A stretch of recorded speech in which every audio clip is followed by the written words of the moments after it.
इस वीडियो में दोस्तों 4 आईएमएससीटी के इंपॉर्टेंट क्वेश्चन आपकी जिंदगी से बिल्कुल गायब कर दूंगा, बिल्कुल क्लियर कर दूंगा कि आईएमएससीटी का सिलेबस क्या है, आईएमएससीटी का पैटर्न क्या है, इंपॉर्टेंट टिप्स एंड ट्रिक्स क्या है आईएमएससीटी क्लियर करने की, इसमें अच्छी रैंक आ जाए।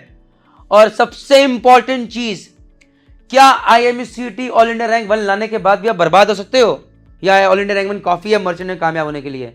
ये लास्ट का पार्ट जरूर देखना, क्योंकि ये आपके धुएं उड़ा देगा और आपको बताएगा। जी हाँ, मैं प्रणीत मेहता, मर्चेंट नेवी में chief engineer, selling in world renowned shipping company, 14 साल के एक्सपीरियंस के साथ डायरेक्टर जेएमडी एकेडमी, आप लोगों का स्वागत करता हूं।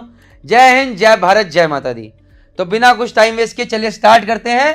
सबसे पहले some tricks to crack IMSCT exam, right? Don't underestimate aptitude. इसको लेके चलो, 40 क्वेश्चन आते हैं 200 में से एप्टीट्यूड के, और बड़े स्कोरिंग आते हैं, तो इसको छोड़ना नहीं। इंडिया बिक्स वेबसाइट पे जाओ और देखो, सीखने की कोशिश करो। अपने आप से करोगे, यूट्यूब वीडियो देखोगे, बहुत सारे डले हुए माध्यम से सीख जाओगे। एप्टीट्यूड को छोड़ना नहीं है। Maths and physics maximum attention, ये वो टॉपिक्स है 50-50 क्वेश्चन आते हैं और ये आपकी रैंक को नीचे लेके जाते हैं। यहां पर मामला टफ भी होता है, अटकाता भी है, टाइम मैनेजमेंट की बैंड जाता है। छोड़ना नहीं है। 100 क्वेश्चन है, अगर इसको छोड़ा तो रैंक उठेगी नहीं। क्यों? क्योंकि केमिस्ट्री, इंग्लिश, जीके, एप्टीट्यूड ये स्कोरिंग है, इजी है, फट फट फट फट आता है तो आता है, नहीं आता तो नहीं आता। ये मामला लेंदी खींचता है, तो ये स्कोरिंग है, इसमें तो स्कोर छोड़ना नहीं है। कंपटीशन में दोनों चीज जरूरी है। एक जगह जहां पर जितना स्कोर मिलता है ले लो, और एक जगह जहां पर स्कोर कम होता है उसे छोड़ो नहीं, उसको भी ऊपर लेके जाओ। तो इन जगह पे तो आपको स्कोर छोड़ना नहीं है, लेके जाना ऊपर की तरफ, मैक्सिमम स्कोर करना है फटाफट। यहां पर टाइम मैनेजमेंट का ध्यान देते हुए बाकी बच्चे, यहां पर जो एवरेज बच्चे वो अटक जाएंगे, फिजिक्स के नॉर्मल सवाल नहीं कर पाएंगे, फिजिक्स नहीं कर पाएंगे, मैथ्स नहीं कर पाएंगे। यहां पर जब तुम लेवल ऊपर लेके जाओगे, वेक्टर के सवाल बनाओगे, कैलकुलस के बनाओगे, ग्रेविटेशन के न्यूमेरिकल्स फटाफट सॉल्व करोगे, फटाफट रैंक ऊपर। सो दोनों चीजें जरूरी हैं और दोनों की अलग अलग इंपॉर्टेंस है। सबसे पहले स्ट्रॉन्गेस्ट सब्जेक्ट है, स्ट्रॉन्गेस्ट टॉपिक्स हैं, उसको अटेम्प्ट मारना है, ये बहुत इंपॉर्टेंट है। और उसके लिए आपको आईएमएससीटी का एग्जाम कैसे होता है, किस तरह के यूजर इंटरफेस पर आपको पता होना चाहिए, आपको वो देखना है। तो jmdacademy.com की वेबसाइट पर जाइए, वहां पर इनकी मॉक टेस्ट सीरीज डली हुई है और वो बिल्कुल उसी प्लेटफॉर्म है जैसे कि आईएमएससीटी का टेस्ट होता है। आपको बहुत अच्छे से आइडिया लग जाएगा और आप वो टेस्ट दे सकते हैं। मॉक टेस्ट सीरीज की जो कि मैंने पहले बात करी, इसमें आपको टाइम मैनेजमेंट पर चलेगा, यूजर इंटरफेस कैसा है, कैसे एग्जाम देने हैं, क्या क्या हम गलतियां करते हैं, वो सारी जानकारी क्लियर हो जाएगी।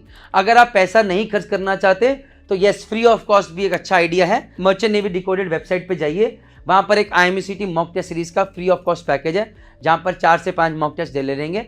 आप वो मॉक टेस्ट दीजिए और आपको वहां से भी आइडिया लगेगा कि किस तरह के क्वेश्चन आते हैं और कैसे तैयारी करनी है।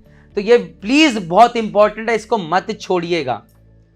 पैटर्न ऑफ द एग्जाम में 200 क्वेश्चन आते हैं, 180 मिनट में करने होते हैं।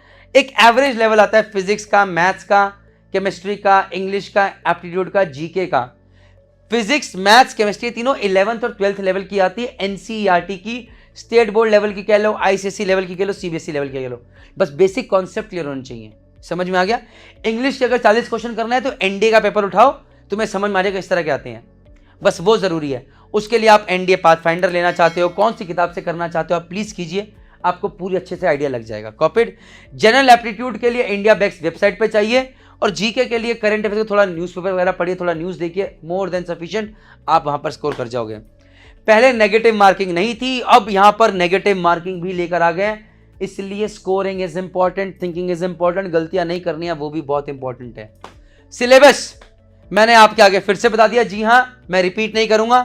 फिजिक्स, केमिस्ट्री, मैथ्स का बता दिया, इंग्लिश के लिए NDA syllabus, general awareness, current affairs, static general knowledge बता दी, और एप्टीट्यूड के लिए इंडिया बिक्स वेबसाइट बता दी। आगे बढ़ते हैं। Is IMSCT rank enough? जी हां, ये सबसे इंपॉर्टेंट पार्ट है इस वीडियो का। आप आईएमएससीटी की तैयारी करके ऑल इंडिया रैंक 1 लेकर आ गए और आप डीएनएस करना चाहते हो, बट लेकिन आपके पास डीएनएस की स्पॉन्सरशिप है ही नहीं। गुड और बैड बताओ मुझे। आपने डीएनएस करना था, आपने ऑल इंडिया रैंक 1 लेकर आ गया आईएमएससीटी में, कोई डीएनएस की स्पॉन्सरशिप नहीं है। अब आप सोच रहे हो क्या करूं क्या ना करूं। Very bad. अच्छी कंपनी आज से निकल गई, वेरी बैड।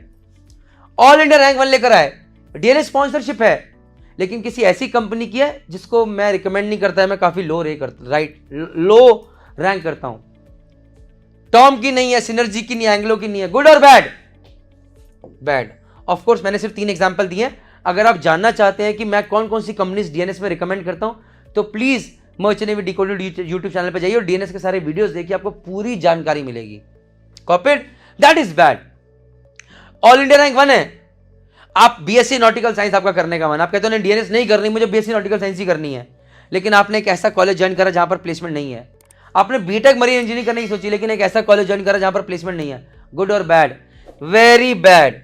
और इसलिए जानकारी बहुत जरूरी है, क्योंकि मैं एक ऐसा केस जानता हूं जहां पर एक all India rank 1 in IMSCT got rejected because he had a very bad interview.